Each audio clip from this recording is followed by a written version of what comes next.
हे dear student, आज के class में हम लोग कवर करेंगे पॉलिटिकल साइंस के अति महत्वपूर्ण प्रश्न को यानी कवर करने जा रहा है। जैसे कि आप लोगों का एग्जाम जो है 6 फरवरी को सेकंड शिफ्ट से होना है, तो आपके पास बहुत ही कम समय बचा हुआ है। तो ऐसे में आप लोगों को अभी उन प्रश्नों का अध्ययन करना चाहिए जो आपके एग्जाम के लिए बहुत ही महत्वपूर्ण है।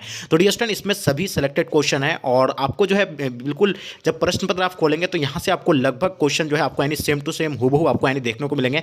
जैसे कि आप लोग अदर सब्जेक्ट का भी देख लिए, आपको हिस्ट्री हो गया, ज्योग्राफी हो गया, हिंदी का सारा सब्जेक्ट का आप देख लिए, सभी में जो आप लोग को जो है बिल्कुल यही जो है गैस प्रश्न से जो आपका यानी हूबहू यानी प्रश्न यानी पूछा गया था। जैसे आप लोग देख पा रहे हैं इस तरह का यानी आपका पॉलिटिकल साइंस का क्वेश्चन पेपर होगा। तो चलिए गाइस, हम लोग शुरू करते हैं। उससे पहले आप लोगों से मेरा एक छोटी सी रिक्वेस्ट है कि अभी तक अगर आप मेरे चैनल को सब्सक्राइब नहीं किए हैं तो चैनल को सब्सक्राइब कर लेंगे और साथ में अपने दोस्तों को एक बार जम करके शेयर कर देंगे। तो चलिए गाइस, हम लोग शुरू करते हैं कि आपके स्क्रीन पे पहला क्वेश्चन आ गया है कि भारत का विभाजन निम्नलिखित में से यानी किस अधिनियम के द्वारा हुआ था। बताइए, अपना भारत का विभाजन जो आता है किस अधिनियम के द्वारा हुआ था। तो ये जो है भारतीय स्वतंत्रता अधिनियम 1947 या भारत सरकार अधिनियम 1919 या भारत सरकार अधिनियम 1935। तो सब जानते हैं कि भारतीय स्वतंत्रता अधिनियम 1947 के तहत जो अपना भारत आजाद हुआ था। तो इसका आंसर आपका सी बिल्कुल राइट आंसर हो जाएंगे। चलिए क्वेश्चन नंबर 2 नंबर क्वेश्चन देखिए, निम्नलिखित में से यानी किसने प्रथम प्रधानमंत्री के रूप में पंडित जवाहरलाल नेहरू को जो है शपथ दिलाया था। देखिए, पंडित जवाहरलाल नेहरू को जो है शपथ जो है यानी कौन दिलाया था, तो वो जो थे यानी लॉर्ड माउंटबेटन ने दिलाए थे। तो इसका आंसर आपका लॉर्ड माउंटबेटन, आपका ऑप्शन आपका ए बिल्कुल परफेक्ट आंसर हो जाएंगे। जो भी बच्चे आप लोग लॉर्ड माउंटबेटन बता रहे हैं, बिल्कुल आप सभी बच्चों का आंसर जो है बिल्कुल परफेक्ट होंगे। ठीक है, नेक्स्ट क्वेश्चन की ओर चलते हैं। क्वेश्चन नंबर 3, भारत में प्रथम पंचवर्षीय योजना का कार्यकाल कब से कब तक रहा है। देखिए, प्रथम पंचवर्षीय योजना 1951 से लेकर 1956 तक हुआ था, क्योंकि पंचवर्षीय योजना जो होता है यानी 5 वर्ष पे होता है, और सबसे पहला यानी 1951 से लेकर कब तक चला था, 1956 तक चला था। ठीक है, क्वेश्चन दूसरा देखेंगे, निम्न में से यानी कौन संघ सूची का विषय है। तो बताइए, इनमें से जो है कौन सा यानी संघ सूची का विषय है। पुलिस, रक्षा, न्याय, फौजदारी विधि और प्रक्रिया। तो बिल्कुल आप लोगों को पता होगा रक्षा, बिल्कुल इसका आंसर आपका परफेक्ट आंसर हो जाएंगे। ठीक है, नेक्स्ट क्वेश्चन की ओर चलते हैं। क्वेश्चन नंबर 5, वह कौन देश है जहां HIV एड्स से 3 व्यक्तियों को एक पीड़ित है। तो बताइए, ये अपना भारत का ही है, ये ऑलरेडी हम लोग सारा पढ़ रखे हैं। ठीक है, तो इसका आंसर आपका ए बिल्कुल राइट आंसर हो जाएंगे। चलिए क्वेश्चन देखेंगे 6 नंबर क्वेश्चन, सहयोगात्मक सुरक्षा में अंतरराष्ट्रीय स्तर की कौन सी यानी सम्मिलित की जा सकती है। यानी सहयोगात्मक सुरक्षा में अंतरराष्ट्रीय स्तर की कौन सी यानी सम्मिलित की जा सकती है। तो इसमें जो है आपका यानी विश्व स्वास्थ्य संगठन हो जाएगा, विश्व बैंक, अंतरराष्ट्रीय मुद्रा कोष, यानी ये सभी जो है इसमें सम्मिलित किया जाएगा। तो इसका आंसर आपका ये सभी बिल्कुल परफेक्ट आंसर हो जाएंगे। चलिए क्वेश्चन नंबर 7 देखेंगे, गठबंधन का अर्थ बताइए। देखिए, गठबंधन का अर्थ का मतलब जो होता है यानी सैन्य सैन्य आक्रमण या अपनी सुरक्षा के लिए यानी राष्ट्रों के बीच यानी गठबंधन। तो इसका आंसर आपका बिल्कुल राइट आंसर हो जाएंगे ए। ठीक है, नेक्स्ट क्वेश्चन की ओर चलते हैं। क्वेश्चन नंबर 8 नंबर क्वेश्चन, सुरक्षा का बुनियादी अर्थ बताइए। देखिए, सुरक्षा का बुनियादी अर्थ आपको सो डेफिनेटली पता होगा कि सुरक्षा का बुनियादी अर्थ जो होता है खतरे से यानी मुक्त। तो इसका आंसर आपका खतरे से मुक्त यानी बिल्कुल राइट आंसर हो जाएंगे। चलिए क्वेश्चन देखेंगे 9 नंबर क्वेश्चन आपके स्क्रीन पे, निम्नलिखित में से यानी कौन एक पर्यावरणविद नहीं है। इसमें से कौन सा यानी जो है नहीं है। तो सुनीता नारायण है, मेधा पाटकर भी है, आर के पचौरी है, अरविंद केजरीवाल जी नहीं है। तो इसका आंसर आपका अरविंद केजरीवाल राइट आंसर हो जाएंगे। क्वेश्चन नंबर 10 देखेंगे, क्योटो प्रोटोकॉल भारत पर यानी भारत कब हस्ताक्षर किया था। बताइए, क्योटो प्रोटोकॉल पर भारत जो है कब हस्ताक्षर किए थे। तो ये आप लोगों को बिल्कुल पता होगा, 2002 में जो है ये हस्ताक्षर हुआ था। तो इसका आंसर आपका 2002 राइट आंसर हो जाएंगे। चलिए क्वेश्चन देखेंगे आपके स्क्रीन पे 11 नंबर क्वेश्चन, कश्मीर के भारत में विलय पर यानी किसने यानी आपत्ति दी थी। बताइए, कश्मीर के भारत में विलय पर यानी किसने आपत्ति है की थी। तो इसमें जो है हुरियत कॉन्फ्रेंस ने जो है इसमें आपत्ति की थी। तो इसका आंसर आपका बिल्कुल परफेक्ट आंसर हो जाएंगे। चलिए क्वेश्चन नंबर 12 आपके स्क्रीन पे, भारत के मतलब उत्तरसा पूर्वी क्षेत्र में असम का भाग कटकर सबसे पहले कौन सा राज्य बना था। तो बताइए, इसमें से कौन सा भाग बना था। तो नागालैंड बना था, कट करके जो है कौन बना था यानी नागालैंड बना था। तो इसका आंसर आपका नागालैंड बिल्कुल परफेक्ट आंसर हो जाएंगे। क्वेश्चन देखेंगे 13 नंबर क्वेश्चन आपके स्क्रीन पे, विरहित नागालैंड के आंदोलन का कौन समर्थक है। बताइए, नागालैंड के आंदोलन का जो समर्थक है इनमें से यानी कौन सा होगा। तो बिल्कुल आप लोगों को पता होगा, इजाक जो है बिल्कुल इसका समर्थक में थे। तो इजाक बिल्कुल इसका आंसर आपका परफेक्ट आंसर हो जाएंगे। ठीक है, नेक्स्ट क्वेश्चन की ओर चलते हैं। क्वेश्चन नंबर आपके स्क्रीन पे, क्वेश्चन नंबर 14, वह कौन सा राज्य है राज्य बनाया गया जो राज्य जिसे पहले उप फिर और उसे पूर्ण राज्य का दर्जा दिया गया था। पहले उसको उपराज्य बनाया गया था, फिर बाद में जो उसको यानी पूर्ण राज्य का दर्जा दिया गया था। तो वो मेघालय था। क्या था, मेघालय। तो इसका आंसर आपका मेघालय बिल्कुल राइट आंसर हो जाएंगे। क्वेश्चन नंबर 15 देखेंगे, निम्नलिखित में से यानी कौन एक पर्यावरणविद नहीं है। तो ये तो अभी ऑलरेडी आपको बताया कि केजरीवाल होगा। ठीक है, क्वेश्चन देखेंगे, क्योटो प्रोटोकॉल पर यानी भारत कब हस्ताक्षर किए थे। तो देखिए, क्योटो प्रोटोकॉल पर अपना भारत जो हस्ताक्षर किया गया था यानी 2002 में जो है इसमें यानी किए गए थे। ठीक है, नेक्स्ट क्वेश्चन की ओर चलते हैं। क्वेश्चन नंबर आपके स्क्रीन पे 17 नंबर क्वेश्चन, पेरिस्ताइका नामक पुस्तिका की रचना यानी किसने की थी। बताइए, तो इसमें जो किया गया था यानी मिखाइल गोर्बाचोव के द्वारा यानी इस पर हस्ताक्षर किया गया था। तो इसका आंसर आपका मिखाइल गोर्बाचोव बिल्कुल राइट आंसर हो जाएंगे। चलिए क्वेश्चन नंबर आपके स्क्रीन पे 18 नंबर क्वेश्चन, खाड़ी युद्ध यानी कब आरंभ हुआ था। देखिए, खाड़ी युद्ध 17 जनवरी 1991 अच्छा 26 मार्च 1992, 25 मार्च 1999, उपयुक्त में से कोई नहीं। तो खाड़ी युद्ध की बात करें तो 17 जनवरी 1991, इसका आंसर आपका बिल्कुल परफेक्ट आंसर हो जाएंगे। चलिए नेक्स्ट क्वेश्चन की ओर चलते हैं, क्वेश्चन नंबर 19। खाड़ी युद्ध के समय यानी इराक के राष्ट्रपति कौन थे? बताइए, खाड़ी युद्ध के समय इराक के राष्ट्रपति जो थे यानी कौन थे? सद्दाम हुसैन थे। तो इसका आंसर आपका बिल्कुल Saddam Hussein absolutely right answer हो जाएंगे। Question number 20, operation desert system यानी क्या है? बताइए, ऑपरेशन डिजर्ट सिस्टम जो है यानी क्या है? तो ये जो है बिल्कुल आपका यानी संयुक्त राष्ट्र संघ द्वारा यानी इराक पर यानी सैन्य कार्रवाई की अनुमति, इसका आंसर आपका भी बिल्कुल परफेक्ट आंसर हो जाएंगे। चलिए क्वेश्चन देखेंगे आपके स्क्रीन पे 21, क्रिप्स मिशन भारत यानी कब आया था? बताइए, क्रिप्स मिशन जो भारत आए थे यानी कब आए थे? तो ये जो आए थे यानी मार्च 1942 को आए थे। कब आए थे? मार्च 1942 को आया था। तो इसका आंसर आपका मार्च 1942 एब्सोल्युटली राइट आंसर हो जाएंगे। ठीक है, नेक्स्ट क्वेश्चन की ओर चलते हैं। क्वेश्चन नंबर आपके स्क्रीन पे 22 नंबर क्वेश्चन, 1947 ईस्वी में कांग्रेस के अधिवेशन में किस देश के विभाजन को यानी स्वीकार करने का यानी प्रस्ताव लाया गया था? तो जो है गोविंद वल्लभ पंत यानी बिल्कुल इसका आंसर आपका परफेक्ट आंसर हो जाएंगे। ठीक है, चलिए नेक्स्ट क्वेश्चन की ओर चलते हैं। क्वेश्चन नंबर 23, स्वतंत्र भारत के प्रथम गृह मंत्री यानी कौन थे? तो प्रथम गृह मंत्री आप लोगों को बताए थे हम क्लास में, सरदार वल्लभ भाई पटेल जो है प्रथम यानी गृह मंत्री थे। ठीक है, लाल बहादुर पहले आपका क्या दिया हुआ? मौलाना आजाद, ये जो क्या थे यानी शिक्षा मंत्री थे। ठीक है, चलिए क्वेश्चन देखेंगे आपके स्क्रीन पे। क्वेश्चन नंबर 24, अंतरिम सरकार के प्रधान बताइए। अंतरिम सरकार के प्रधान आपको बताया होगा, प्रथम प्रधानमंत्री भी है पंडित जवाहरलाल नेहरू, आपको पता होगा। इसका आंसर आपका यानी पंडित जवाहरलाल नेहरू राइट आंसर हो जाएंगे। चलिए क्वेश्चन आपके स्क्रीन पे, क्वेश्चन नंबर 25, मेरा जीवन संघर्ष पुस्तक के लेखक कौन है? बताइए, मेरा जीवन पुस्तक के जो लेखक है यानी कौन है? मेरा जीवन संघर्ष पुस्तक के लेखक जो है स्वामी सहजानंद, यानी इसका आंसर आपका परफेक्ट आंसर हो जाएंगे। क्वेश्चन देखेंगे 26 नंबर क्वेश्चन, 1955 के वार्सा संधि में कौन सा देश जो है सदस्य नहीं था? 1955 के वार्सा संधि में कौन सा देश जो है सदस्य नहीं था? तो इसमें जो है कौन सा सदस्य नहीं होगा? तो पश्चिमी जर्मनी जो है इसका सदस्य नहीं होगा। तो इसका आंसर पश्चिमी जर्मनी राइट आंसर हो जाएंगे। क्वेश्चन नंबर 27, यानी श्वेत संघ के विभाजन के बाद रूस का यानी प्रथम निर्वाचित राष्ट्रपति यानी कौन था? बताइए, श्वेत संघ के विभाजन के बाद रूस का यानी प्रथम निर्वाचित राष्ट्रपति जो थे यानी कौन थे? यल्तसिन, इसका आंसर आपका परफेक्ट आंसर हो जाएंगे। Yeltsin will be the right answer हो जाएंगे। चलिए क्वेश्चन देखेंगे आपके स्क्रीन में 28, स्टालिन संविधान कब लागू हुआ था? बताइए, स्टालिन संविधान जो लागू किया था यानी 1936, 1924, 1977, 1999, तो बिल्कुल इसका आंसर आपका 1936 राइट आंसर हो जाएंगे। ठीक है, नेक्स्ट क्वेश्चन की ओर चलते हैं। क्वेश्चन नंबर आपके स्क्रीन पे 29, किस देश के प्रभुत्व से यानी एक ध्रुवता यानी कायम हुई थी? बताइए, रूसी संघ होगा, चीन हो जाएंगे, या फ्रांस, या अमेरिका?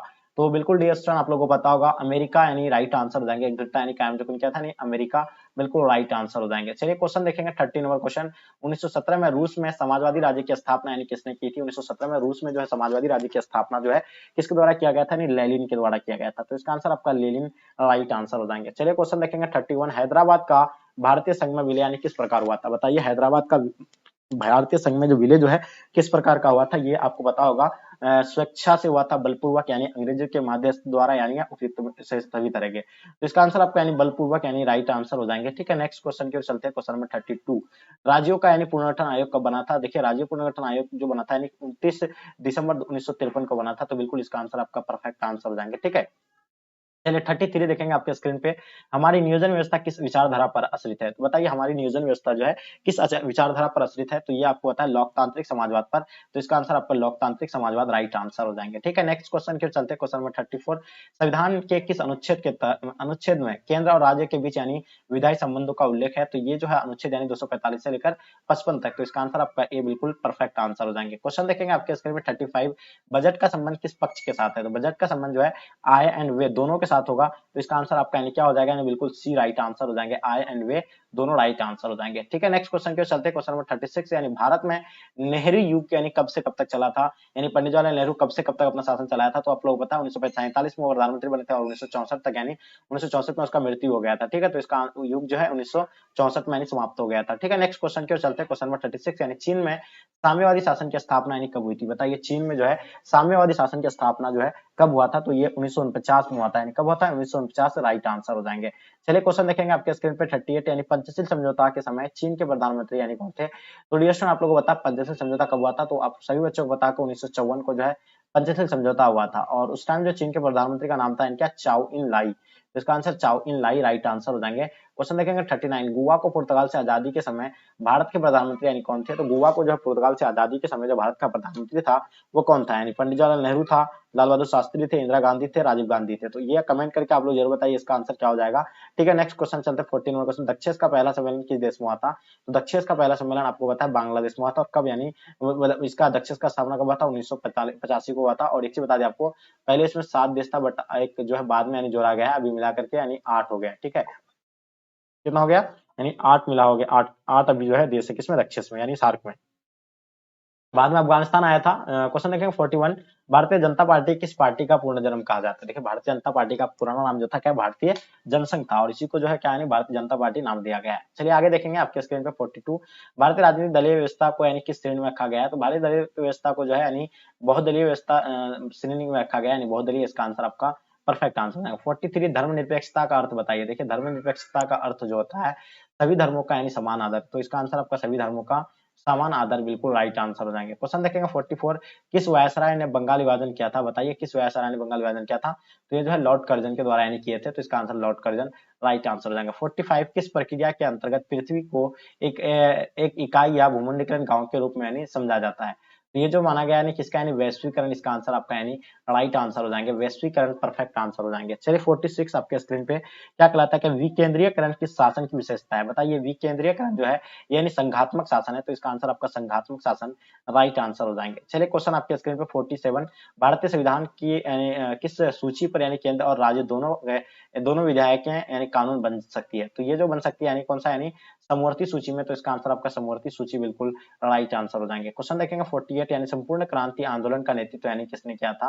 बताइए संपूर्ण क्रांति का जो नेतृत्व यानी किसने किए थे, बिल्कुल जयप्रकाश नारायण के द्वारा किया गया था, तो इसका आंसर आपका जयप्रकाश नारायण बिल्कुल राइट आंसर हो जाएंगे। 49 देखेंगे, निम्नलिखित में से यानी कौन शीत युद्ध के यानी प्रमुख कारण थे रहे हैं। तो बताइए शीत युद्ध के प्रमुख कारण इनमें से यानी कौन सा रहे हैं। तो अमेरिका एवं सोवियत संघ के बीच यानी संवैधानिक मतभेद, मतलब विजित यानी प्रदेशों पर अत्यधिक यानी संबंधी विवाद, या आपका युद्धकालीन निर्णयों का अतिक्रमण। तो इसका आंसर आपका उपयुक्त में से सभी बिल्कुल राइट आंसर हो जाएंगे। ठीक है, नेक्स्ट क्वेश्चन की ओर चलते हैं। क्वेश्चन नंबर 50 आपके स्क्रीन पे, संयुक्त राष्ट्र संघ क्या की स्थापना से संबंधित निम्नलिखित में से कौन सा विकल्प जो है सही है। तो बताइए संयुक्त राष्ट्र संघ की स्थापना से संबंधित निम्नलिखित में से कौन सा विकल्प जो है सही होगा। तो इसमें जो अगर बात करें तो अंतरराष्ट्रीय जगत में शांति, सुरक्षा एवं सहयोग के संयुक्त राष्ट्र संघ का गठन, ये बिल्कुल बात सही है। आने वाली पीढ़ी को यानी युद्ध की विभीषिका से बचाना, ये बात भी सही है। ठीक है, राष्ट्रों की संप्रभुता की रक्षा यानी ये भी बात सही है। तो इसका आंसर आपका उपयुक्त में से सभी बिल्कुल राइट आंसर हो जाएंगे। ठीक है, तो डिस्टन आपको जो है 50 क्वेश्चन अभी आपको हम यानी इसका कवर करवाए हैं। अब इन 50 क्वेश्चन में यानी ऑब्जेक्टिव यानी हम लोग अब जो है क्लियर हो गया। अब हम लोग चलते हैं किसका, यानी सब्जेक्टिव क्वेश्चन को कवर करने के लिए। तो आप लोग ईमानदारी से बताइए ऑब्जेक्टिव क्वेश्चन आप लोग से कितना यानी सॉल्व हुआ है, ये आप लोग कमेंट करके जरूर बताइएगा। ठीक है, आप चलते हैं हम लोग आपके स्क्रीन पे सब्जेक्टिव क्वेश्चन आ गया, जैसे देख पा रहे आप लोग, यानी द्वितीय पंचवर्षीय योजना के उद्देश्य क्या थे। बताइए द्वितीय पंचवर्षीय योजना का उद्देश्य आपको बताना है। तो उसका उद्देश्य ये था कि द्वितीय पंचवर्षीय योजना आपको पहले हुआ कब था, पहले आपको बता दें, प्रथम पंचवर्षीय योजना 1951 से लेकर 56 तक हुआ था, और द्वितीय जो हुआ था यानी 56 से लेकर ये कब तक हुआ था, यानी ये जो हुआ था 61 तक हुआ था, ये भी आपको बताना चाहिए। अब ये द्वितीय पंचवर्षीय योजना का उद्देश्य ये था कि द्वितीय पंचवर्षीय योजना में भारी उद्योगों के विकास पर यानी जोर दिया गया था। प्रथम में कृषि पर दिया था, लेकिन द्वितीय पर जो है किस पर दिया था, यानी उद्योगों पर यानी विकास पर जोर दिया था। पहली योजना का मूल मंत्र था धीरे धीरे धीरज, यानी मतलब उद्योग पर ही दिया था लेकिन धीरे धीरे धीरज था। लेकिन दूसरी योजना की कोशिश तेजी गति से संरचनात्मक बदलाव करने की थी। इसके लिए यानी हर संभव दिशा में बदलाव की बात की गई है। सरकार ने देशों के उद्योगों को संरक्षण देने के लिए आयात पर यानी भारी शुल्क लगाया है। संरक्षण की इस नीति से निजी और सार्वजनिक क्षेत्रों के उद्योगों को यानी आगे बढ़ाने में मदद मिली है। तो ये था यानी द्वितीय पंचवर्षीय योजना का काम। तो अब चलते हैं हम लोग बहुदलीय व्यवस्था क्या है, क्वेश्चन काफी इंपॉर्टेंट है। तो बहुदलीय व्यवस्था की बात अगर करते हैं तो बहुदलीय व्यवस्था वैसी व्यवस्था में विभिन्न राजनीतिक दलों को चुनाव लड़ने का यानी अधिकार होता है। बहुदलीय व्यवस्था में यानी सभी पार्टियों को यानी अनेक प्रकार के मतलब कई प्रकार के यानी पार्टी में अपना ठीक है मतलब लड़ सकते हैं चुनाव। ठीक है, उसमें विभिन्न राजनीतिक दल को यानी चुनाव लड़ने का अपना अधिकार होता है। ठीक है, एवं एक या विभिन्न दल मिलकर सरकार बनाते हैं। सरकार का निर्माण में एक मतलब भी एक दल या एक से अधिक दलों का सहयोग होता है। तो ये था आपका बहुदलीय व्यवस्था। अब बात करते हैं तीसरा क्वेश्चन, भारत में जल प्रदूषण को प्रभावित करने की योजना। देखिए जल प्रदूषण को प्रभावित करने का अनेक प्रभाव है। पहला आपका यानी रोगों के प्रसार, यानी रोगों के प्रसार। देखिए प्रदूषित जल के सेवन से मनुष्य को यानी अनेक रोग होते हैं, जैसे हैजा, चीचक, पीलिया, टाइफाइड, पेचिस। ये था आपका यानी रोगों के प्रसार। इससे जो है जल प्रदूषण क्या होता है, रोगों के प्रसार, सबसे अधिक बीमारियां फैलती है किसी यानी जल से। दूसरा प्रभाव इसका क्या है, यानी जलीय पौधों और जीव जंतुओं की मौत, यानी जो है जलीय जीवों और जंतुओं की यानी मौत, यानी विषैली जल से जलीय पौधे और जंतु मारे जाते हैं। आपको पता है अगर पानी अगर क्या विषैली हो जाता है, तो अगर कहीं भी अगर पानी है तो उससे यानी क्या जंतु जो भी उस पानी को पिएंगे या जिस पानी में रहेंगे वो भी इससे जो है उसको नुकसान होता है। अब बात करते हैं हम लोग फसल का नाश। देखिए प्रदूषित जल की सिंचाई से यानी फसलों को भी नष्ट किया जाता है। अगर प्रदूषित जल से अगर हम लोग अगर सिंचाई करते हैं तो वो भी जो है फसल को नष्ट कर देता है। मिट्टी के उर्वरकता का नाश, यानी प्रदूषित जल से मिट्टी की यानी क्या प्रदूषित करके उनकी उर्वरकता को नष्ट कर देता है। मृदा के जीवाणु और अन्य सूक्ष्म जीव मार जाते हैं। तो ये था भी आपका यानी। अब बात करते हैं 5वां पॉइंट यानी सुपोषण। देखिए जलाशयों में जैविक और अजैविक पोषक तत्वों की यानी भरमार होती है। इससे अवांछित पौधों और जीव जंतुओं की संख्या में भारी वृद्धि हो जाती है। ठीक है, तो ये था आपका यानी सुपोषण के बारे में बता रहा है। अब बात करते हैं हम लोग क्या, 6वां पॉइंट सागरीय जल का प्रदूषण। देखिए समुद्र को जल में यानी पेट्रोलियम पदार्थों को यानी मिल जाने से समुद्र में पाए जाने वाले जीव मरने लगते हैं। तो ये था यानी सागरीय जल का प्रदूषण। तो ये भी आपको समझ में आ गया सुपोषण। अब बात करते हैं हम लोग मेघालय में स्त्री विवाह कानून क्यों है। देखिए मेघालय जो है, मेघालय में एक मतलब प्रथा वहां का प्रचलित है और एक कानून बन गया है। मेघालय में आदिवासी समाज में स्त्रियों के विवाह के पश्चात माई के मतलब मायके में रहना होता है। अगर स्त्री का शादी हो जाता है तो हम लोग इधर क्या है कि अगर शादी हो जाता है तो वो कहाँ ससुराल चले जाते हैं। लेकिन वहां जो है मेघालय का एक प्रचलित यानी आदिवासी समाज में होता है, शादी करने के बाद वो कहाँ रहेंगे यानी मायके यहाँ रहता है। और ऐसा वहां का के समाज की परंपरा के कारण होता है, इसलिए यह कानून बन गया है। तो ये भी आपको समझ में आ गया। बहुत ही काफी इंपॉर्टेंट क्वेश्चन है। क्वेश्चन नंबर 5, जनसंख्या वृद्धि से आप क्या अभिप्राय है। देखिए जनसंख्या वृद्धि जो है अभिप्राय यह है कि एक निश्चित समय में निश्चित स्थान पर होने वाला जनसंख्या संबंधित परिवर्तन को दर्शाता है। इस परिवर्तन प्रतिशत व्यक्ति की जाती है। जनसंख्या वृद्धि की दर कहा जाता है। संसार की जनसंख्या की वर्तमान वृद्धि 1.4% है। ठीक है, निश्चित समय में आप देखिए जनसंख्या आप कैसे निकाल सकते हैं, निश्चित स्थान निश्चित जगह में निश्चित स्थान पर होने वाला जनसंख्या संबंधित परिवर्तन को ही जनसंख्या वृद्धि कहेंगे। ठीक है, क्वेश्चन नंबर देखेंगे 6 नंबर क्वेश्चन, आधुनिक निर्माण उद्योग की प्रमुख विशेषता क्या है। देखिए आधुनिक निर्माण उद्योग की प्रमुख विशेषता की बात करें तो निम्न है। आधुनिक निर्माण उद्योग प्रकाशीय के अधिकार वर्ग के अंतर्गत जटिल तकनीकी तंत्र के तहत कार्य करता है। किसका यानी जटिल तकनीकी तहत के अंतर्गत यानी काम कार्य करता है, जिसमें अधिक पूंजी की सहायता से विशिष्टीकरण एवं श्रम विभाजन के द्वारा यानी कम समय में कम लागत अधिक माल का उत्पादन किया जाता है। तो ये था आपका यानी आधुनिक निर्माण, यानी कम समय में ज्यादा यानी माल का यानी क्या उत्पाद। ठीक है, और ये कम लागत में कम समय में कम लागत में अधिक यानी माल का उत्पादन को ही जो है आधुनिक निर्माण उद्योग की विशेषता यही है। ठीक है, तो आपको समझ में आ गया। अब बात करते हैं पहले जो होता था, तो अगर मान लो किसी चीज को अगर तैयार करना होता तो उसमें काफी यानी क्या लग जाते थे, जन लग जाते थे। जन तो लगता ही था, लेकिन साथ साथ में उसका समय जो है बहुत ज्यादा वेस्ट हो जाता था। लेकिन अभी जो है आधुनिक निर्माण उद्योग की विशेषता के तहत अभी हम लोग को कुछ भी एहसास नहीं होता है। ठीक है, 7 नंबर क्वेश्चन, जल परिवहन के क्या लाभ है। देखिए जल परिवहन के अनेक लाभ है, आपको बता दें। फर्स्ट ऑफ ऑल ये परिवहन का सस्ता साधन होता है। जल परिवहन क्या होता है, बहुत सस्ता होता है। और क्योंकि इसमें यानी ऊर्जा की लागत